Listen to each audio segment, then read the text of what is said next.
ইনফরমেশনগুলো কালেক্ট করার জন্য ডোর টু ডোর যাওয়া বিভিন্ন বিভাগের, বিশেষ করে আমাদের মন্ত্রণালয়ের তো বিভিন্ন মন্ত্রণালয়ের স্টাফ আছেই, এর বাইরে প্রাইমারি স্কুল এবং হাই স্কুল এতদ অঞ্চলের প্রাইমারি স্কুল এবং হাই স্কুলের যে টিচাররা আছেন, যদিও এখন রমজান মাসে অনেক স্কুল বন্ধ, তারপরেও এই টিচারদেরকে অনুরোধ করে বিভাগীয় কমিশনার এবং ডিসি সাহেব এবং এডুকেশন ডিপার্টমেন্ট এবং আমাদের মন্ত্রণালয় এবং অধিদপ্তরের রিকোয়েস্টের পরিপ্রেক্ষিতে টিচাররা কিন্তু ব্যাপকভাবে ডাটা কালেকশনে অংশগ্রহণ করছে। এবং কারণ আপনার এই যে আমরা যে 5টা বস্তি আছে এখানে আপনার প্রায় আপনার দেখা যাচ্ছে যে হাউসহোল্ডের পরিমাণ প্রায় 31,000 হাউসহোল্ড, কিন্তু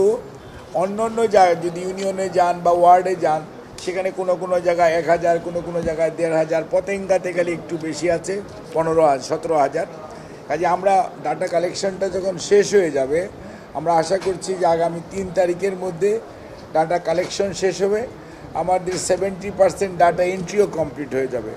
5 তারিখ লেগে যাবে আমাদের সকল ডাটা এন্ট্রি হতে। সকল ডাটা এন্ট্রি হওয়ার পর দেখা যাবে যে আমাদের নিয়ারলি 63,000 ±5% বাড়তে পারে টোটাল ডাটা এন্ট্রি হবে। ডাটা এন্ট্রি হওয়ার পরবর্তীতে ইনশাল্লাহ আমরা খুবই আশাবাদী যে 8 তারিখের মধ্যে উইল বি ফুললি রেডি যে আমরা আমাদের এই ফ্যামিলি কার্ড ডিস্ট্রিবিউশনের জন্য, এবং যেটা আমাদের কমিটমেন্ট বর্তমান সরকারের যে 10 তারিখ ইনশাল্লাহ প্রধানমন্ত্রী এটা আর শুভ সূচনা করতে পারবে, অর্থাৎ ফ্যামিলি কার্ড বিতরণের মাধ্যমে। আমরা তো কাজ শুরু করেছি ফ্যামিলি কার্ডের গত 23 তারিখ থেকেই, বাট আমাদের এটার বিতরণটা শুরু হবে ইনশাল্লাহ আজকে মার্চের 1 তারিখ। এই মার্চ হইতেছে আমাদের স্বাধীনতার মাস, এবং আমরা টার্গেট করেছি এই মাসকেই যে 10ই মার্চ ইনশাল্লাহ প্রধানমন্ত্রী ফ্যামিলি কার্ড বিতরণ শুরু করতে পারবে। কাজে যেভাবে আমাদের কাজকর্ম চলছে, আমরা বিভিন্ন মন্ত্রণালয়, দপ্তর, অধিদপ্তর এবং মাঠ পর্যায়ে ডিসি বলেন, ইউনো সাহেবরা বলেন, প্রত্যেকটা জেলায় যে 14টা জেলা নেওয়া হয়েছে, জেলার এবং প্রত্যেকটি উপজেলার ইউনো সহ সংশ্লিষ্ট ডিপার্টমেন্টের কর্মকর্তাদের যে সহযোগিতা আমরা পাচ্ছি। আমি গতকালকে নিজে নবাবগঞ্জে,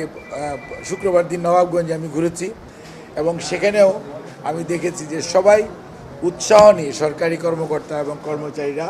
দে are doing their job very nicely, এবং আমরা খুব আশাবাদী যে এটা নিয়ারলি 100% এরর ফ্রি হবে, এবং এখানে ইনক্লুশন বা এক্সক্লুশনে কোনো ধরনের প্রশ্ন করার সুযোগ হয়তো বা খুব কমই থাকবে, কারণ এটা ইউনিভার্সাল এবং কোনো আপনার কালার দেখা হবে না। কাজে আমরা আশা করি আপনাদের সহযোগিতায় এটা একটা ভালো অগ্রাধিকার প্রকল্প জনাব তারেক রহমান আমাদের প্রধানমন্ত্রীর, এবং আমরা আশাবাদী যে এই পাইলটিংটা যদি আমরা সাকসেসফুলি শেষ করতে পারি আগামী মাস থেকে, অর্থাৎ ঈদুল ফিতরের পর থেকে আমরা তার পরবর্তীতে সেকেন্ড ফেজে যাব, এবং গ্র্যাজুয়ালি আমরা র্যাপিডলি এটাকে আমরা স্প্রেড করব, এবং জুলাইয়ের নেক্সট ফাইন্যান্সিয়াল ইয়ারে থেকে এটা আরও ব্যাপকভাবে সারা বাংলাদেশে ছড়িয়ে দেওয়ার জন্য কার্যক্রম সরকারের পক্ষ থেকে গ্রহণ করা হবে। সেই জন্যই আমরা চাইব যে আপনারা আমাদেরকে যে সহযোগিতাটা করতেছেন, অর্থাৎ জনগণকে যে ইনফরমেশন দেওয়া, যে একটা ফ্যামিলি কার্ডের জন্য কি কি ইনফরমেশন লাগে, আমরা কিন্তু এই কার্ডের মধ্যে আপনার যে মহিলা যে প্রধান, ওনার যেমন এনআইডি আসতেছে, সাথে সাথে কিন্তু ওনার পরিবারের সবার, অর্থাৎ আলটিমেটলি দিনের শেষে এটা হবে একটা ফ্যামিলি ট্রি হয়ে যাবে। এই কার্ডটা ফ্যামিলি ট্রি বলে দিবে যে এই কার্ডের মধ্যে কয়জন ফ্যামিলি মেম্বার আছে এবং তারা কি কি সুবিধা পায়, অর্থাৎ আগামী ধরেন 3 থেকে 4 বছরের মধ্যে 1 সিটিজেন 1 কার্ড যে প্রোগ্রাম সারা সভ্য দেশে, উন্নত দেশে যেটা আছে, বাংলাদেশেও ইনশাল্লাহ আমরা সেই কার্যক্রমের দিকে বর্তমান সরকার এগিয়ে যাচ্ছে, এবং সেটা আমরা খুব দ্রুত এবং সুষ্ঠুভাবে আমরা করতে পারবো বলে আমরা বিশ্বাস করি। এবং এতে একটা নির্ভুল ডাটাবেজ হবে, যেখানে এনআইডিও যেমন হবে, বিভিন্ন সুবিধা যেগুলো সরকার বিভিন্ন সময় বিভিন্ন জনগোষ্ঠীকে দিয়ে থাকে, তার সকল ডাটা এটার মধ্যে থাকবে। কাজে এই কাজটা যদি আমরা সবার সহযোগিতা নিয়ে করতে পারি, তাহলে মনে করবেন যে দেশের জন্য এটা একটা খুবই ইনফরমেশনের দিকে ইনফরমেশনের ব্যাংক হবে এবং এই ব্যাংকটা সবাই রাষ্ট্র এটার বিভিন্ন সংস্থা